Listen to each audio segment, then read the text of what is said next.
لاہور سے ایک سوال برائے پروگرام ملاقات. سوال یہ ہے کہ کیا کوئی عورت اپنے خاوند کے بھائیوں، کزن یا اپنے کزن سے ہاتھ ملا کر السلام علیکم لے سکتی ہے؟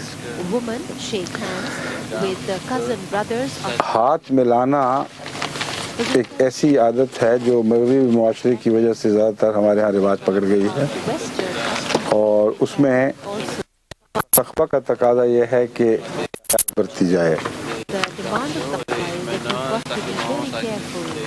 گھر میں بزرگ ہوتے ہیں، ان کے بچے ان سے انسان پیار سے ان کو گلے سے لگاتا ہے، بعض سر پہ ہاتھ پھیرتا ہے.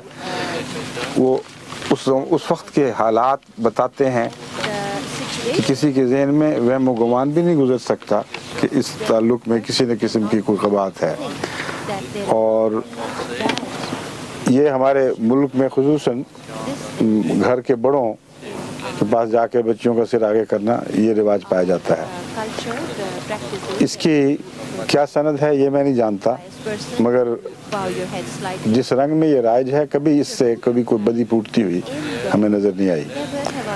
مگر جس ماحول کا یہ ذکر فرما رہی ہیں کہ گھر میں کزنز وغیرہ ہوں اور ہاتھ ملاتا پھریں، اس سے بہت بدیاں پھیل سکتی ہیں، اور یہ آغاز ہے خلا ملا کا. اس لیے میرے نزدیک تو اس کو سختی سے منع کرنا چاہیے، سختی سے اسے روکنا چاہیے. اور اس رسم کو اگر آپ رواج دیں گے تو معاشرے میں بہت سی بدیاں پیدا ہو جائیں گی. اللہ تعالیٰ ہمیں اس سے بچائے رکھے.